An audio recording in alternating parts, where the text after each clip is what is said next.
बिस्मिल्लाहिर्रहमानिर्रहीम। अस्सलाम वालेकुम नाज़रीन, हाज़िर खिदमत है आपका मेज़बान अब्दुल कुद्दूस। नाज़रीन, इमरान खान को आज जब आदिल राजा और हैदर मेहदी को 14 और 12 साल कैद बा मुशक्कत सुनाए जाने की इत्तला मिली तो उनका फौरी रद्द-ए-अमल क्या था और दोनों अफसरान के हवाले से वो पिछले कई माह से किस किस्म की गुफ्तगू किया करते थे, ये एक्सक्लूसिव रिपोर्ट आज हम आपके साथ शेयर करेंगे, क्योंकि आज ही इन दोनों अफसरान को सजा सुनाई गई है एक फौजी अदालत की तरफ से। और आदिल राजा और हैदर मेहदी ने खुद को जिस कमाल फनकारी के साथ कैमोफ्लाज और कंसील कर रखा था, इसकी वजह से पीटीआई कारकुनों और कप्तान के खिलाड़ियों की जो बहुत बड़ी तादाद है नाजरीन, उनकी दीवानी है। लेकिन जब हम आज इस बात का बारीक बीनी से तज्जिया करते हैं कि इन तमाम यूट्यूबर्स ने कप्तान और उनकी टीम के असल मिशन को कितना फायदा पहुंचाया और कितना नुकसान पहुंचाया, तो हैरत अंगेज नताइज सामने आते हैं। यही वजह है कि 9 मई वाक़े के बाद खुद इमरान खान का भी इन तमाम यूट्यूबर्स के बारे में अंदाज़े फिक्र तब्दील हो गया था और उनका जो करीबी हल्का है वो इससे बखूबी आगाह है। नाज़रीन, इन यूट्यूबर्स के बारे में खान का जो अंदाज़े फिक्र है वो क्यों तब्दील हुआ, इसकी आज हम थोड़ी सी डिटेल आपके साथ शेयर करेंगे और वो इस बात का तजिया किया करेंगे कि इन यूट्यूबर्स ने पीटीआई और कप्तान की सियासत को एक ऐसे रास्ते पर डालने की कोशिश की जिसका बज़ाहिर फौरी फायदा इमरान खान को भी हुआ, इसमें कोई शक नहीं है। और पीटीआई का जो जोश व जज्बा था वो भी गैर मामूली हद तक बढ़ गया और तेजी आई। लेकिन तादेर असरात या अल्टीमेट रिजल्ट जो है वो ये सामने आया कि आदिल राजा और हैदर मेहदी जैसे जो यूट्यूबर्स थे वो पीटीआई को जिस खुले टकराव की तरफ लेकर जा रहे थे, उसके असल बेनिफिशियरी मुल्क की सियासत में, मुल्क की सियासत और हुकूमत में नवाज शरीफ, आसिफ जरदारी और मौलाना फजलुर रहमान जैसे पुराने और घाघ सियासतदान ही थे। और जो पुलिस के नाजरीन जो पुराने थानेदार हैं वो आपको याद होगा, या आजकल जदीद दौर में भी यही है कि जब भी कोई वारदात छोटी हो या बड़ी, वो सबसे पहले इस बात का तजिया करते थे कि इस वारदात का बेनिफिशियरी कौन है। वहीं से फिर नाजरीन जो पुराने सुराग रसां थे वो असल वारदातिये तक पहुंच जाते थे कि जो बज़ाहिर कई पर्दों के पीछे छुपा हुआ बैठा होता था। आपने बहुत सी फिल्मों में भी नाजरीन देखा होगा कि स्टोरी इसी तरीके से बनती है कि तीन घंटे की अगर फिल्म है ना, तो पहले 2.5 घंटे में फिल्म देखने वाले को भी समझ नहीं आती कि असल ये वारदात किसने करवाई है। लेकिन जब आप बेनिफिशियरी वाले नजरिए के साथ तजिया करेंगे तो आपको आगाज में ही जो असल मुल्ज़म है वो नजर आना शुरू हो जाएगा। यही इस केस में भी हुआ। इमरान खान को भी जब 9 मई वाले वाक़े के बाद अकेले बैठकर तजिया करने का मौका मिला तो उन्होंने फिर इस पर क्या एक्टिविटी की वो भी आज हम आपके साथ शेयर करेंगे और उन्होंने किसकी खिदमात हासिल की इस मखमसे को सुलझाने के लिए, ये राज भी आज हम आपके साथ शेयर करेंगे। क्योंकि ये जो मामलात हैं ये आपके नोटिस में आना बेहद ज़रूरी हैं, क्योंकि अब जो वक्त आ गया है कि इमरान खान उस रास्ते पर जा रहा है जिसका मकसद असल मिशन की तकमील है। वो असल मिशन क्या है ये भी आज हम आपके सामने पेश करेंगे। नाज़रीन, ज़राए का ये कहना है कि 9 मई के बाद इमरान खान ने खुद भी कुछ इंटरनेशनल डिटेक्टर से और इंटरनेशनल डिटेक्टर्स की जो फर्म्स हैं उनके साथ कॉन्ट्रैक्ट किया और उन्हें उन तमाम यूट्यूबर्स के खुफिया राबतों का सुराग लगाने के लिए भारी मुआवजे पर जिम्मेदारियां सौंपी। उनकी क्या रिपोर्ट आई इसका अभी किसी को इल्म नहीं है, लेकिन ज़राए का ये कहना है कि ये जो बज़ाते खुद ये जो अक़दाम है इमरान खान का या कप्तान का कि वो अपने वेल विशर्स के जो बज़ाहिर उनके वेल विशर्स हैं उनके जो खुफिया राब्ते हैं वो भी क्यों जानना चाहते थे कि उनसे कौन राब्ते में रहता है और वो उनका मेल जोल जो खुफिया तौर पर किन लोगों के साथ है, इस चीज़ को और उनके अकाउंट्स का और बाकी सारे मामलात का कि उनके पास पैसा कहाँ से आ रहा है, ये सारी चीज़ें जिस तरह का ना सीटी स्कैन करवाया फिर उन्होंने जो अपनी टीम के लोगों को भी, क्योंकि उन्होंने देखा था कि पिछले 4-5 वर्षों में वो बहुत से लोग जिन पर वो अंधा एतमाद करते थे, फिर बाद में पता चला कि वो दुश्मन के लोग थे। और वो क्या कहना चाहिए कि वो खच्चर थे जो उनकी सफ़ों में घुसे हुए थे, वो घोड़े नहीं थे। नाज़रीन, पीटीआई को पाक फौज के साथ वैसे ही खुले तसादम की तरफ जो ये लोग ले जा रहे थे, और इस पॉलिसी पर जो माजी में जिन लोगों ने या जिन तंजीमों ने या जिन सियासी जमातों ने अमल किया, वो अब हम उसकी थोड़ी सी आपके साथ तफसील रखते हैं कि अल जुल्फ़कार ने भुट्टो की शहादत के बाद सबसे पहले अल जुल्फ़कार इस रास्ते पर चली और मुर्तज़ा भुट्टो और शाहनवाज भुट्टो इस रास्ते पर चले। उसके पास सिपाही सहाबा, लश्कर जंगवी और पीटीएम और टीटीपी और बीएलए, ये सब वो तंजीमें हैं जो खुले तसादम की तरफ चल पड़ी। उन्होंने सियासी जद्दोजहद का रास्ता इख्तियार नहीं किया। मोहतरमा बेनज़ीर भुट्टो ने सियासी जद्दोजहद का रास्ता इख्तियार किया, जबकि उनके दोनों भाइयों ने अल जुल्फ़कार बनाकर खुला तसादम शुरू कर दिया इस्टेब्लिशमेंट के साथ और हुकूमत और रियासत पाकिस्तान के साथ। नतीजा नाज़रीन आपके सामने है, हमें इस तफसील में जाने की ज़रूरत नहीं है कि इसका नतीजा क्या निकला। ये एक जो बारीक वारदात थी नाज़रीन, और इसका जो अल्टीमेट फ़ायदा था वो नवाज शरीफ को, जरदारी को और मौलाना को कैसे होना था, इसकी तफसील भी आज हम कि इसी वीडियो में आपके साथ शेयर करेंगे। जो हमारे नए दोस्तों ने ज्वाइन किया है उनके लिए हम ये वजाहत कर दें कि जो पाक फौज के 2 रिटायर्ड अफसरान हैं, मेजर रिटायर्ड आदिल फारूक राजा और कैप्टन रिटायर्ड हैदर रजा मेहदी, इनको 14 और 12 साल की सजा कैद बामुशक्कत सुनाई गई है आज, और 21 नवंबर 2023 से दोनों के रैंक भी जब्त कर लिए गए हैं। नाज़रीन, इसी खबर से आज हमें याद आया और हमने ये एक्सक्लूसिव वीडियो आपके लिए तैयार की। बहुत सी मालूमात हमारे पास पहले से थी, कुछ मज़ीद इस खबर के आने के बाद हमने जो दोस्त हैं, जो ज़राए हैं, उनसे हमने रब्ता करके कन्फर्म किया और ये एक्सक्लूसिव वीडियो आपकी खिदमत में पेश कर रहे हैं, क्योंकि ये बहुत अहम इशू है। इसलिए आपको इसे बड़ी बारीक बीनी से देखना होगा, क्योंकि हर खिलाड़ी को ये भी पता होना चाहिए कि इस ख़ास इशू पर उनके कप्तान की ज़ाती सोच में क्या तब्दीलियां आती रही हैं, और वक्त गुजरने के साथ साथ आज का जो इमरान खान है उसमें, और आज से 2 साल पहले वाले इमरान खान में, और आज से 5 साल पहले वाले इमरान खान में कितना बहुत बड़ा फर्क पड़ चुका है। नाज़रीन, मेजर रिटायर्ड आदिल राजा को 14 साल, जबकि कैप्टन रिटायर्ड हैदर रजा मेहदी को 12 साल कैद बामुशक्कत की सजा सुनाई गई है। दोनों अफसरान को वतन वापस लाने के लिए बरतानिया और कनाडा की हुकूमतों से इंटरपोल के जरिए राब्ता भी किया जा रहा है। इन दोनों रिटायर्ड अफसरान पर पाक फौज के अफसरों और जवानों और अवाम को पाक फौज की आला क़यादत के खिलाफ भड़काने और बगावत पर उकसाने की मुख्तलिफ दफ़ात के तहत मुकदमा दर्ज किया गया है। नाज़रीन, इस हवाले से जो मज़ीद सूरत हाल वो ये है कि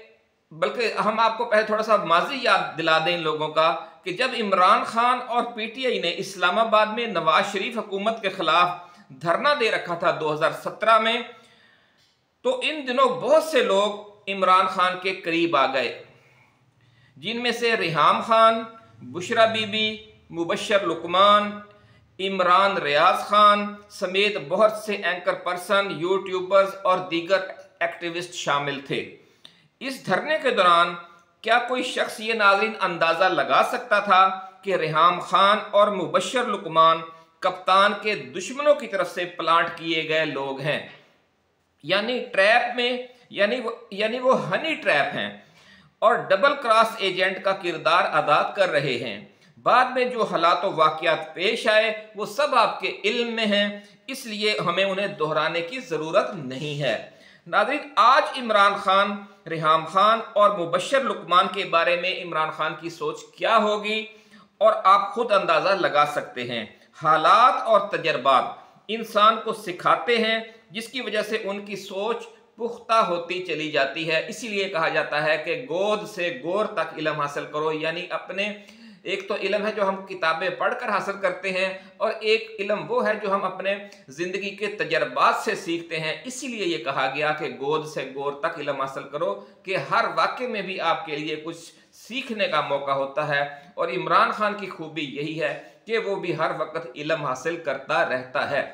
यानी अपने हर अमल का तनकीदी तज्जिया करना और जायजा लेते रहना कि मुझसे कहाँ गलती हुई या किन लोगों ने मुझे धोखा देने की कोशिश की और क्या वैसा ही धोखा कोई नया बंदा आकर तो नहीं देने जा रहा। ये सब चीज़ें आप अपने तजर्बात से सीखते हैं। कुछ कहते हैं ना जी, एक पढ़े हुए नहीं एक कड़े हुए, यानी कड़े हुए उन लोगों को कहा जाता है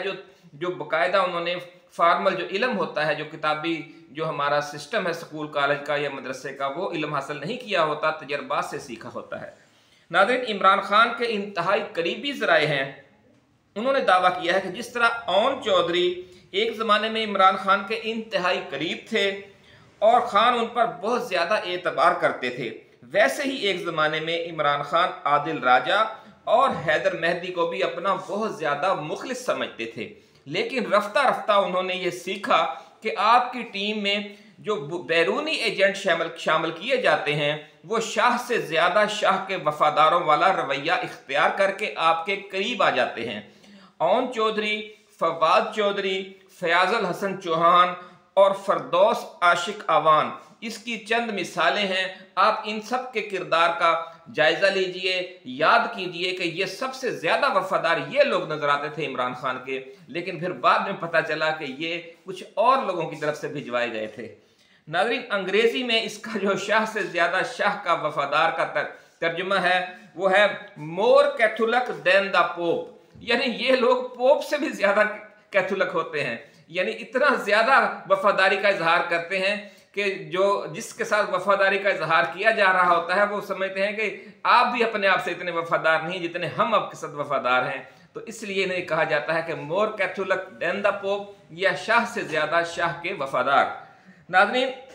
इस्लामी तारीख में ऐसे बहुत से किरदार मिलते हैं कि जिन्होंने मुसलमानों की दाखिली लड़ाइयों में ऐसी इंतहा पसंदी या जज्बाती किरदार निगारी के जरिए दाखिली इख्तलाफात के खात्मे की काविशों को नाकाम बना दिया और इस काम का अल्टीमेट फ़ायदा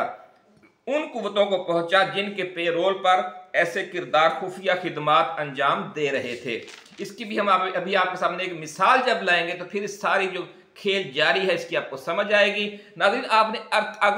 अर्तुगरुल ड्रामा अगर देखा हुआ है, अर्तुगरुल गाजी, तो उसमें भी ऐसे बहुत से किरदार सामने आते हैं कि जो बज़ाहिर कुछ और होते हैं, करीब तरीन होते हैं, बहुत ज़्यादा वफादार थे अर्तुगरुल के, लेकिन बाद में पता चला कि वो असल में दुश्मन के प्लाट किए हुए लोग थे।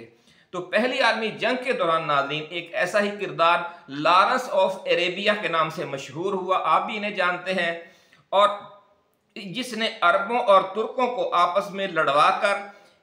मशरक़ वुस्ता, शुमाली अफ्रीका और यूरेशिया में दाखिली नफरत व शिद्दत पसंदी का ऐसा बीज बोया कि जिसका नतीजा ये निकला कि न सिर्फ खिलाफत उस्मानिया ख़त्म हो गई बल्कि तुर्की से कतर तक और मुत्तहिदा अरब अमारात और सऊदी अरबिया से मिस्र और उर्दन और शाम और फ़लस्तीन और लबनान तक पूरा खित्ता अक़वाम यूरोप का गुलाम बन गया और आज तक उन्हीं के चुंगल में है। तो इससे आप अंदाज़ा लगा सकते हैं कि जो बहुत जाले और जज्बाती और शाह से ज़्यादा शाह के वफादार और लॉरेंस ऑफ अरेबिया बनकर लड़ रहे होते हैं आपकी तरफ से, वो असल में आपकी तरफ से नहीं होते लड़ रहे होते, वो किसी और का खेल खेल रहे होते हैं। नाज़रीन, बात काफ़ी दूर निकल गई, लेकिन नफ्स मज़मून को समझाने के लिए ये हवाले बहुत ज़रूरी थे। हज़रत अली रज़ी अल्लाह ताला अन्हु करमुल्लाह वजहुल करीम का फरमान आलिशान है कि दोस्ती में इतने ना बढ़ जाओ कि कल जब दोस्त दुश्मन हो जाए तो वो आपके हर राज से वाकिफ हो। बहुत ज़ोरदार बात फरमाई है आपने कि जब दोस्त दुश्मन बन जाए तो वो आपके हर राज से वाकिफ हो। अगर आप बहुत ज़्यादा करीब हो जाएंगे किसी से तो एक दिन ये चांस आप जहन में रखें कि आपका भले कितना ही वफादार और करीबी क्यों ना हो, आप ये जहन में रखें कि ये किसी रोज़ ये खुदा न खास्ता मेरा मुखालिफ हो गया तो फिर क्या होगा, और आपको नाकाबिले तलाफी नुकसान पहुंचाने की पोजीशन में आ जाए। जिस तरह कहते हैं ना, घर का भेदी लंका ढाए, ये वाला मामला हो जाता है फिर। इसलिए अगर आपका जो दोस्त है वो इतना ज़्यादा करीब भी नहीं आना चाहिए कि कल कला अगर वो दुश्मन बन जाए तो फिर आपके लिए मसाइल बढ़ जाएं, और जो दुश्मनी में भी इतने ना बढ़ जाओ। इसका जो दूसरा पॉइंट हजरत अली रज़ी अल्लाह ताला अन्हु करमुल्लाह वजहुल करीम ने जो दूसरा पॉइंट पेश किया है वो इससे भी ज़्यादा ज़बरदस्त है। फरमाते हैं कि दुश्मनी में भी इतने ना बढ़ जाओ कि कल जब दुश्मन से सुलह व दोस्ती का इम्कान पैदा हो या जरूरत पैदा हो तो एक दूसरे के करीब आने में पहाड़ जैसी रुकावटें हायल हों।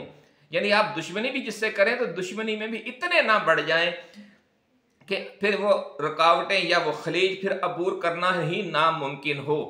तो आदिल राजा और हैदर मेहदी जो कुछ कर रहे हैं, आप समझते हैं कि क्या क्या कुछ वो इल्ज़ाम लगा रहे हैं। आप तो खुदा तौबा नौज़ुबिल्लाह, उन्होंने कुफर के और मिर्ज़ाइयत के और पता नहीं कौन कौन से फतवे भी लगाने शुरू कर दिए हैं पाक फौज की आला क़यादत पर। तो इस हद तक वो आगे बढ़ गए हैं कि वापसी का रास्ता भी उन्होंने नहीं रहने दिया। तो क्या इमरान खान के लिए ये मुमकिन है कि वो इस हद तक चला जाए और सारा जो अपना उसकी 30-35 साल की मेहनत है उसको सारे को दीवार से जाकर टकरा दे और खुद भी तबाह हो जाए और मुल्क का भी बहुत बड़ा नुकसान कर दे? ये ऐसा मुमकिन नहीं है नाज़रीन, और ना ही ऐसा किया जाना चाहिए। नाज़रीन, शुरू में हम भी आदिल राजा और हैदर मेहदी को और उनके जो मेहमान तशरीफ लाते थे उनको बहुत ज़ौक़ व शौक़ से सुना करते थे और उनकी गुफ्तगू को हम बहुत अहम समझा करते थे। लेकिन इस कमाश के एंकर्स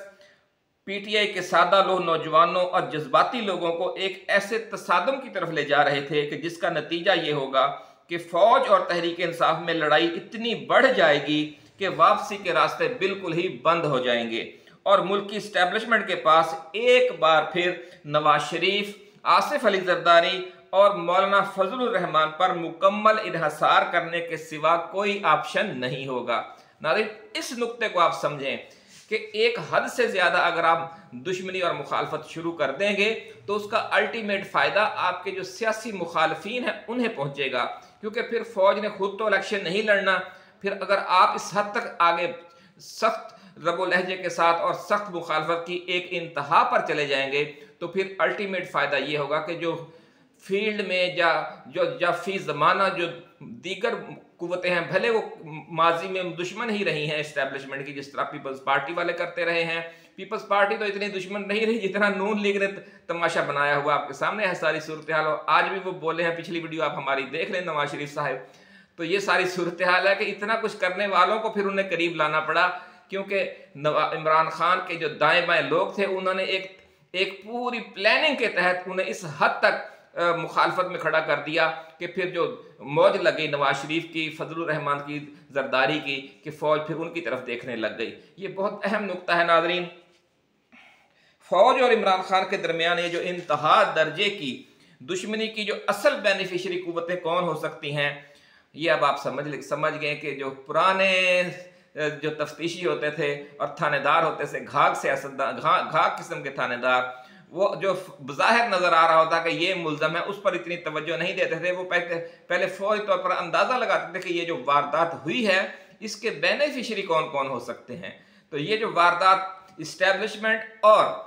पीटीआई को लड़वाने वाली हुई थी, इसके बेनिफिशरी ढूंढा करें। आप जब भी आप बैठें तज्जिया किया करें कि अगर इमरान खान ना हो और पीटीआई ना हो तो किसको फ़ायदा होगा। इस्टेब्लिशमेंट तो एक हकीकत है, उसने तो अपनी जगह पर रहना ही है, लेकिन क्या उन लोगों का फ़ायदा नहीं होगा कि जिनका एक दफ़ा पत्ता कट चुका था,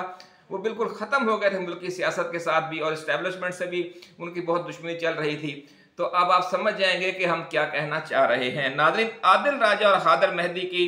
जो बारीक वारदात है, अगर आप आसान अल्फाज में समझना चाहें तो 2 पॉइंट पर आपने बहुत गौर करना है, जिससे आपको अंदाज़ा लगाने में आसानी रहेगी कि ये हमारे दोनों मेहरबान जो कुछ कर रहे हैं इसके ज़रिए ये असल फ़ायदा किसको पहुंचा रहे हैं।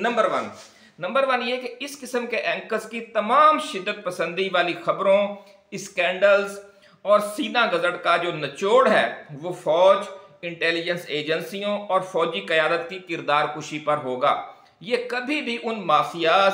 कार्टल्स और सियासी लोगों के खिलाफ वैसी अंदर की खबरें सामने नहीं लाएंगे जो इमरान खान और पीटीआई के असल दुश्मन हैं और इस मुल्क के 25 करोड़ अवाम के भी असल दुश्मन हैं। नाज़रीन, नंबर 2 ये कि हर दरपेश मामले के हवाले से आदिल राजा को इसके जो खामोश मुजाहिदीन हैं, नाम नहादिया मुबैना खामोश मुजाहिदीन, उनकी तरफ से इत्तलात मिल जाती थी। लेकिन कभी आपने गौर किया कि जो इमरान खान की अचानक गिरफ्तारी और उसके रद्द अमल में जो अचानक जलाओ घेराव हुआ है, उसकी जो प्लानिंग थी किसी आखिर उसमें भी उसकी भी तो कुछ लोगों ने प्लानिंग की हुई थी, और जराए ये साफ बता रहे हैं कि उसमें नून लीग के लोग थे और जो लश्कर जंगवी के लोग थे और इस तरह की कालादम तंजीमों के लोग थे जो राना सनाउल्लाह के साथ राब्ते में रहते हैं। वो बहुत आगे बढ़ बढ़ कर ये वारदात कर रहे थे, लेकिन किसी खामोश मुजाहिद ने आदिल राजा को 9 मई से पहले ये नहीं बताया कि, और ना अगर बताया तो फिर उन्होंने अपने कारकुनों को, जो नून पीटीए के कारकुन हैं, उनको खबरदार नहीं किया कि जनाब ऐसी साजिश तैयार हो रही है। यानी जो छोटी छोटी साजिशें हैं, छोटे छोटे वाकयात हैं, उनके बारे में तो फौरन खबर आ जाती है आदिल राजा के पास खामोश मुजाहिदों के जरिए। तो ये इतनी बड़ी गेम होनी थी, आखिर बहुत से लोगों के वो नॉलेज में थी और पूरे 10, 20 या 50 लोगों ने मिलकर उसकी प्लानिंग की हुई थी और सैकड़ों हजारों लोग उसमें उन्होंने इन्वॉल्व कर रखे थे। कहीं से भी खबर ना निकली और कहीं भी लंगर कप में वो चीज़ सामने ना आई। और ये क्योंकि अगर वो ये खबर दे देते तो इसका नुकसान किसको होना था? इसका नुकसान नून लीग को होना था, जो इसकी बेनिफिशियरी थी। कि पंजाब में फिर ऑपरेशन हुआ खैबर पख्तूनख्वा में, और सबसे ज्यादा जोर आप देखें कि पंजाब पर है, क्योंकि पंजाब को कैप्चर किया जाना है। पंजाब में सियासी तौर पर वापस आना चाहती है नून लीग, इसलिए ये 9 मई किया गया है। इस बात को आप समझें कि आदिल राजा और हैदर मेहदी फिर 9 मई के बारे में हमें क्यों खबरदार ना कर सके। और अगर 9 मई हुआ है तो उसका असल बेनिफिशियरी कौन है? फौज तो अपनी जगह पे है ही है, उसने तो अपनी जगह पे रहना ही है, लेकिन सियासत में किसकी वापसी हुई है 9 मई की वजह से? इस चीज को आप बैठकर गौर करें, सोचें। नाज़रीन, सियासत को जो दफन करने का फैसला है इमरान खान की का इस जलाओ घराव के जरिए, उसका बेनिफिशियरी भी वही है जिसने ये प्लानिंग की थी या जो इसमें शरीक था। नाज़रीन, इस सारे खेल से खामोश मुजाहिदों ने कुछ नहीं, किसी को एक लफ्ज़ नहीं बताया और ना उन्होंने आगे जाकर शेयर किया। और अब जो गुलाब झरा हुआ वो पूरी पीटीआई पर जो क्रैक डाउन हुआ, फिर दीवार के साथ लगा दिया गया। इस हवाले से क्या आपकी राय क्या है कि इसका असल बेनिफिशियरी कौन है? जबकि इमरान खान का भी मौक़िफ़ यही है कि हमारे जो लोग हैं इसमें मुलव्वस नहीं हैं। और आपको याद भी होगा कि इस तरह की ऑडियो वीडियोस भी आई हैं जिसमें यास्मीन राशिद और जो बहुत से दूसरे रहनुमा हैं वो नौजवानों को रोक रहे हैं कि आप अंदर ना जाएं कोर कमांडर हाउस के, या फलान जगह पर आप आग ना लगाएं। हम तो यहाँ वो तो धरना देने के लिए गए, पीटीआई वाले जहां भी गए वो धरना देने के लिए गए, लेकिन उनमें लोग शामिल करवा दिए गए जिन्होंने जाकर वहां जज्बाती माहौल बनाकर जलाओ घेराव करवाया। यही ऑफिशियल मौक़िफ़ है और हकीकत भी यही है। नाज़रीन, इस हवाले से जो मज़ीद अपडेट्स होंगी वो आप लेकर हम शेयर करते रहेंगे आपके साथ। लेकिन इस इशू पर आपने कमेंट सेक्शन में ज़रूर देना है कि इमरान खान ने को क्या ऐसी इतला मिली या क्या उनको शक पड़ा कि उन्होंने अपने जो ख़ास अपने ग्रुप के लोग थे, अपने करीबी लोग थे, जो शिद्दत पसंद यूट्यूबर्स थे पीटीआई के एजेंडे के हवाले से, उन सब के मामलात की इंक्वायरी के लिए प्राइवेट डिटेक्टर फर्म जो यूरोप की थी, खास तौर पर जो ओवरसीज भी बैठे हुए हैं जैसे आदिल राजा और हैदर मेहदी, कि भाई कौन लोग इनके साथ राब्ते में रहते हैं, कौन लोग इनके मिलने जुलने वाले हैं, कहाँ कहाँ से इनको पैसा मिल रहा है, इन सब मामलात की उन्होंने तफ्तीश करवाना क्यों ज़रूरी समझा और उन्हें क्या शक पड़ा। ये कभी तफसील आई तो हम ज़रूर आपके साथ शेयर करेंगे। अब हमें इजाज़त दीजिए। अल्लाह हाफिज़। पाकिस्तान जिंदाबाद।